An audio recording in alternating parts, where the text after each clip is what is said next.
د ایران او امریکې ترمنځ د روغې خبر چې دی هغه پرون د امریکا ولسمشر ورکړی دی او د جون په 19مه په جنیوا کې لاسلیک کېدونکی دی او هم نن د ایران لوبډله د فوټبال په امریکا کې د نیوزیلینډ د لوبډلې پر ضد د فیفا ورلد کپ 2026 یعنی د فوټبال نړیواله سیالیو کې لوبه کوي.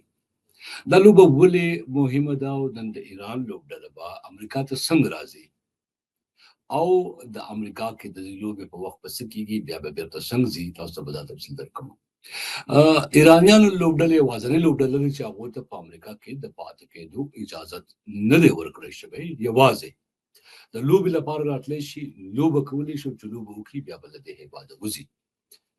د دې نه وړاندې چې د امریکا او ایران ترمنځ شخړه او جنجال جوړېده، دوی ته په امریکا اریزونا کې د پاتې کېدو اجازت ورکړی شي او د دې بیس کیمپ یعنی هغه ځای چېرته چې دوی پاتې کېدل هلته به د تمرینات کول، تیاری به یې کولې، پاتې کېدل به. خو کله چې جنګ جوړ شو نو امریکایانو د هغو د پاتې کېدل په امریکا کې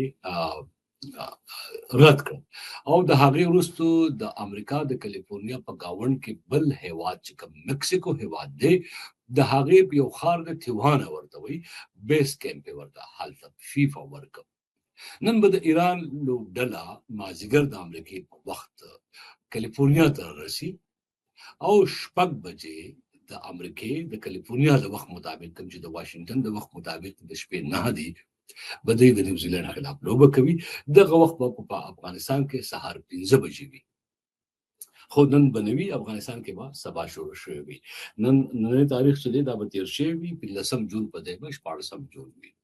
نو دوی چې دلته نه پاتې کېږي لوبه وکړي نو لازمه خبر ده چې لوبغاړو ته د خوراک ضرورت وي، د دمې ضرورت وي، لوبغاړو ته د تیاری ضرورت وي.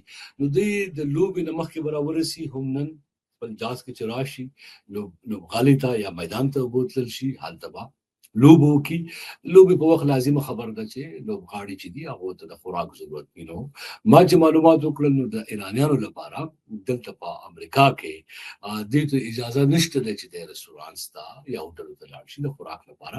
لہذا ځینې سرچینو ماته وویل چې ایرانیان به له ځان سره خپلې کیلې، مالټې، مڼې، سیبونه، غوښه، سبزیانې څه چې هم دي هغه په خپل ځان سره راوړي او ایراني لوبغاړي چې دي کله چې لوبه وکړي د هغې وروسته چې بېرته ستنېږي بس ته وخېږي هوایي ډګر ته ځي نو هلته وخوري او دا لوبه ممکنه توګه ایران وګټي. دا به یو غټ خبر وي چې نن د ایران بیرغ په امریکا کې وځلیږي او د بریا په حال کې وځلیږي. د نیوزیلینډ لوبډلې په هکله ویل کېږي چې دا ډېره چاقه لوبډله نه ده، ایرانیان په ممکنه توګه دا لوبه وګټي. دا به یو غټ خبر وي نن د نړیوالو رسنیو. څومره پیسو باندې د ایران د لوبې لپاره ټکټونه خرڅ شوي دي؟ نننۍ لوبې لپاره ټکټونه نشته دی، خرڅ شوي دي ټول. راتلونکې لوبه چې د ایران کوم ده هغه هم په لاس انجلس امریکا کې ده، په کالیفورنیا کې ده، یو بل لوبغالی دی او دا د جون په 21مه کېدونکې ده د بلجیم خلاف. د هغې ټکټونه البته شته دی او د هغې د ټکټونو قیمت دی 3028 امریکایي ډالره یو کس لپاره. یعنی دا لوبه چې کله د ایران او د امریکا ترمنځ صلح جوړ پر وشي نو په ممکنه توګه ډېر زیات لیدونکي چې دي د دې لوبې د کتو لپاره لوبغالي ته لاړ شي، ځکه د فیفا ورلد کپ چې کم ټکټونه خرڅوونکې اداره ده هغو چې نن کم نرخونه ورکړي دي د دې لوبې لپاره د هغې قیمت دی، د هغې بیه ده 3000 امریکایي ډالره.